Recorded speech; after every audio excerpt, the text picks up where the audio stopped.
प्यारे दर्शकों नमस्कार। तारीख है आज 11 अगस्त 2025, दिन सोमवार, हिंदी तिथि भाद्रपद माह कृष्ण पक्ष द्वितीया। आइए नजर डालते हैं हमारे प्यारे राज्य उत्तराखंड की तमाम बड़ी खबरों पर। वीडियो शुरू करने से पहले कमेंट बॉक्स में जय हिंद लिखकर हमें सपोर्ट करें। तो चलिए शुरू करते हैं। धराली पौड़ी की आपदा के कारणों का अध्ययन करेगी टीम, मुख्य सचिव ने दिए निर्देश।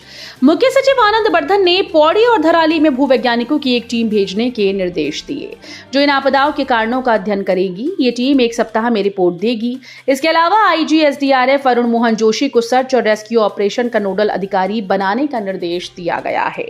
आईजी अरुण मोहन जोशी सेना, आईटीबीपी, एनडीआरएफ, वायुसेना के साथ ही ग्राउंड जीरो पर कार्य कर रहे अन्य विभागों और एजेंसीज के साथ समन्वय स्थापित करते हुए जल्द से जल्द रेस्क्यू अभियान को संपन्न करवाएंगे। उत्तराखंड में सोमवार को भारी बारिश की चेतावनी, फूलों की घाटी व रुद्रनाथ धाम में रोकी यात्रा। भारी वर्षा के अलर्ट को देखते हुए सोमवार को फूलों की घाटी व रुद्रनाथ धाम की यात्रा रोकी गई। जिला प्रशासन ने पर्यटकों व तीर्थयात्रियों से वर्षा के दौरान यात्रा न करने की अपील की। फूलों की घाटी के बेस कैंप घांगरिया से आगे घाटी में सोमवार को पर्यटकों की आवाजाही पर रोक लगाई गई। साथ ही रुद्रनाथ धाम में भी यात्रियों की आवाजाही रोक दी गई। केदारनाथ वन्य जीव प्रभाग के प्रभागीय वनाधिकारी तरुण एस ने बताया कि मौसम के अलर्ट के चलते फूलों की घाटी व रुद्रनाथ धाम में यात्रियों व पर्यटकों की आवाजाही एक दिन के लिए रोकी गई। हर्षिल सैनिक कैंप और हेलीपैड तबाह, तेलगाड़ के मुहाने पर जमा मलबा दोबारा बन सकता है खतरा। हर्षिल सैनिक कैंप और हेलीपैड में तबाही मचाने वाले तेलगाड़ के मुहाने पर एकत्रित मलबा अब भी बड़ा खतरा बना हुआ है। वहीं दूसरी ओर खीरगंगा की तबाही की कहानी करीब पिछले 7 से 8 वर्षों से बन रही थी, क्योंकि वहां पर आसपास की बुग्याल की भूमि पर लगातार कटाव जारी था। कई वर्षों में पहली बार क्षेत्र में अधिक बारिश होने के कारण उसमें पानी और मलबे के रूप में तबाही का रूप ले लिया। नैनीताल के पर्यटन कारोबार पर मंडराया आपदा का साया, पर्यटक घटे, एडवांस बुकिंग 50% रद्द। उत्तरकाशी के धराली में आई भीषण आपदा का असर नैनीताल के पर्यटन कारोबार पर भी दिखा। आपदा पर नेशनल मीडिया की सीधी नजर होने के साथ इंटरनेट मीडिया पर वायरल हो रहे वीडियो और संदेशों ने पर्यटकों के कदम रोक दिए, जिसके चलते स्वतंत्रता दिवस पर 3 दिन वीकेंड को लेकर की गई एडवांस बुकिंग में लगभग 50% बुकिंग रद्द हो चुकी है। अकेली रहने वाली महिलाओं को आत्मनिर्भर बना रही उत्तराखंड सरकार की ये योजना, इस खबर में पूरी डिटेल। अकेली रहने वाली महिलाओं को आत्मनिर्भर बनाने के लिए सरकार 1.5 लाख रुपए तक की मदद मुख्यमंत्री एक महिला स्वरोजगार योजना के तहत देगी। व्यवसाय स्थापित करने के लिए महिलाओं को मात्र 25% का योगदान देना होगा। जिला कार्यक्रम अधिकारी डॉक्टर निर्मल बसेड़ा ने इस योजना के बारे में जानकारी देते हुए बताया कि निराश्रित महिला, विधवा महिला, परित्यक्ता महिला, अविवाहित महिला, तलाकशुदा महिला, ट्रांसजेंडर व्यक्ति, दिव्यांग महिला, अपराध और एसिड हमले से पीड़ित महिला और अकेले बच्चों का पालन पोषण कर रही महिलाएं, ब्यूटी पार्लर, टेलरिंग, बुटीक, कृषि, बागवानी, पशुपालन, मुर्गी पालन, भेड़ पालन, बकरी पालन, मत्स्य पालन, टिफिन सेवा, जलपान सेवा, canteen, catering, data entry operator, call centre, plumber, electrician जैसे व्यवसाय कर सकती हैं। हरिद्वार कुंभ में डिजिटल तकनीक का होगा भरपूर उपयोग, मार्गों से लेकर स्नान घाटों तक की मिल सकेगी जानकारी। प्रदेश सरकार हरिद्वार में वर्ष 2027 में होने वाले अर्धकुंभ को स्मार्ट और सुरक्षित डिजिटल कुंभ बनाने की दिशा में आगे बढ़ रही है। कुंभ के संचालन से लेकर यात्रियों की सुविधा में डिजिटल तकनीक का उपयोग किया जाएगा ताकि सहज, सरल और त्वरित व्यवस्था श्रद्धालुओं को उपलब्ध हो। प्रदेश में वर्ष 2027 में अर्धकुंभ होना है। इसका क्षेत्र हरिद्वार से लेकर देवप्रयाग तक फैला है। ऐसे में कुंभ के दौरान भीड़ प्रबंधन के साथ ही अन्य व्यवस्था को बनाना काफी मशक्कत भरा होता है। माउंट एवरेस्ट फतेह करने वाले एनसीसी वीरेंद्र सामंत ने मुख्यमंत्री धामी से की मुलाकात। उत्तराखंड के मुख्यमंत्री पुष्कर सिंह धामी से रविवार को अपने कैंप कार्यालय में माउंट एवरेस्ट में सफलतापूर्वक चढ़ने वाले चंपावत निवासी वीरेंद्र सिंह सामंत ने मुलाकात की। उन्होंने वीरेंद्र को शुभकामनाएं देते हुए उसके उज्जवल भविष्य की कामना की।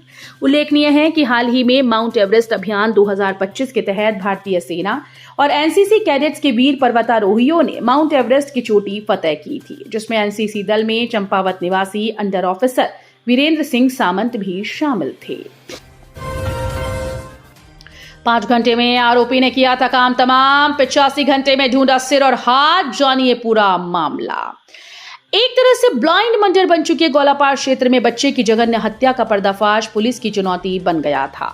आरोपी संदिग्ध के रूप में पुलिस की गिरफ्त में था, लेकिन उसकी जबान बंद थी। जितना भी बोलता था वो भी नापतोल के।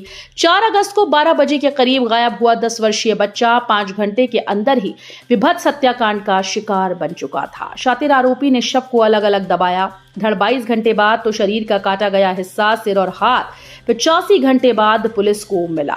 पर्दाफाश के दौरान जो तथ्य सामने आए उससे एक बात स्पष्ट हुई कि आरोपी पूरी तरह से शातिर था। खुद को बचाने के लिए उसने हर जोर आजमाइश की। पुलिस भी 5 दिन तक उलझी रही। वो जानती तो सब थी, लेकिन कड़ियां कैसे जुड़े इसमें उसे मशक्कत करनी पड़ी। बच्चा सोमवार को 12 बजे गायब हुआ और 5 घंटे में, वो भी दिन दहाड़े, आरोपी ने जघन्य हत्या की वारदात की और शव को टुकड़ों में कर गड्ढे में दबा दिया। बच्चे के परिजनों की मदद से पुलिस ने मंगलवार की सुबह 10 बजे के करीब गड्ढे से बच्चे का अधूरा शरीर, जिसका सिर और हाथ गायब था, बरामद किए।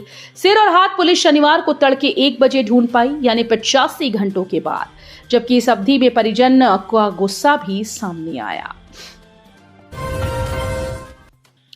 धराली आपदा प्रभावित परिवारों को अगले 6 महीने का दिया जाएगा राशन, सहायता राशि भी मिलेगी। मुख्यमंत्री पुष्कर सिंह धामी ने कहा कि आपदाग्रस्त धराली, सौंजी, बांकुड़ा गांव में प्रभावित परिवारों को अगले 6 महीने का राशन उपलब्ध कराया जाएगा। सरकार की प्राथमिकता आपदा प्रभावित क्षेत्रों से लोगों को सुरक्षित स्थानों पर पहुंचाना है। धराली में बचाव व राहत कार्यों की जानकारी देते हुए मुख्यमंत्री ने कहा कि खराब मौसम के बावजूद अब तक 1000 से ज्यादा लोगों को सुरक्षित रेस्क्यू किया जा चुका है। कितने स्कूल सुरक्षित? ज्ञान की बगिया में लापरवाही के कांटे, कहीं कमरों में सीलन, कहीं आंगन में उगी झाड़ियां। प्राथमिक स्कूल को लावारिस छोड़ दिया गया। बच्चों को उन्हीं के हाल में पढ़ने को मजबूर किया गया। कोई जिम्मेदारी लेने को तैयार है? ऋषिकेश के ग्रामीण क्षेत्र के ज्यादातर सरकारी विद्यालयों की स्थिति खराब है। भवन जर्जर और खस्ता हाल, कमरे सीलन भरे, छतें टपक रही हैं, आंगन में झाड़ियां उग गई हैं, शौचालय बदहाल हैं, पानी की व्यवस्था तक नहीं। इन विद्यालयों में शिक्षा की रोशनी की बात से पहले बच्चों की जान और सुरक्षा को चिंता जरूरी है। जीपीआर रडार तलाशेगा मलबे में दबी जिंदगियां, 480 फंसे लोग और निकाले, 49 की तलाश, मुआवजे का ऐलान। धराली आपदा के 5वें दिन विभिन्न स्थानों पर फंसे 480 लोग और निकाले गए। मुख्यमंत्री पुष्कर सिंह धामी ने फौरी राहत की घोषणा की। सर्च ऑपरेशन को और मजबूती देने के लिए हैदराबाद से जीपीआर रडार पहुंचाया गया।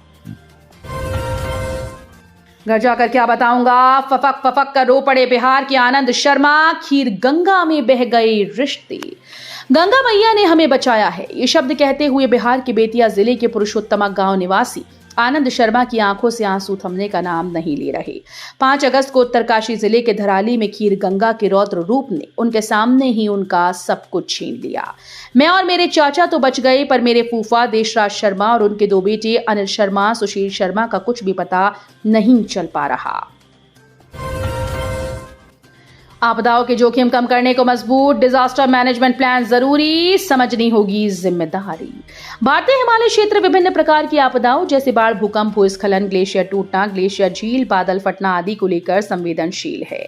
वहीं उत्तराखंड, हिमाचल आदि पहाड़ी राज्यों में धराली जैसी प्राकृतिक आपदाओं का जोखिम हमेशा बना रहता है। ये कहना है केंद्रीय भवन अनुसंधान संस्थान रुड़की के संरचना अभियांत्रिकी प्रभाग के मुख्य विज्ञानी डॉक्टर अजय चौरसिया का। वो कहते हैं कि आपदाओं से होने वाले खतरों को कम करने के लिए राजनीतिक इच्छा शक्ति की आवश्यकता है। वहीं ब्यूरोक्रेट्स को भी जिम्मेदारी समझनी होगी। टिमचीगाड़ का बैली ब्रिज बनकर तैयार, जल्द शुरू होगा आवागमन, आपदा प्रभावित लोगों के लिए बड़ी राहत। गंगोत्री राष्ट्रीय राजमार्ग पर गंगानी के आगे लिमचीगाड़ के पास महत्वपूर्ण बैली पुल का निर्माण कार्य रविवार को अंतिम चरण में पहुंच गया और इसके बनने से धराली सहित उत्तरकाशी के आपदाग्रस्त क्षेत्रों से संपर्क बहाल होने व वहां खाद्य और अन्य राहत सामग्री को पहुंचाने में मदद होगी। 5वें दिन छठा धराली का अंधेरा, यूपीसीएल ने पहुंचाई बिजली, हेलीकॉप्टर्स ने उम्मीद की किरण जगाई। उत्तरकाशी के धराली का अंधेरा आपदा के 5वें दिन छट गया। यूपीसीएल की टीम ने युद्ध स्तर पर काम करते हुए धराली तक बिजली आपूर्ति बहाल कर दी। तो ये थी उत्तराखंड की बड़ी खबरें। हम मिलेंगे अगले बुलेटिन में, तब तक के लिए धन्यवाद।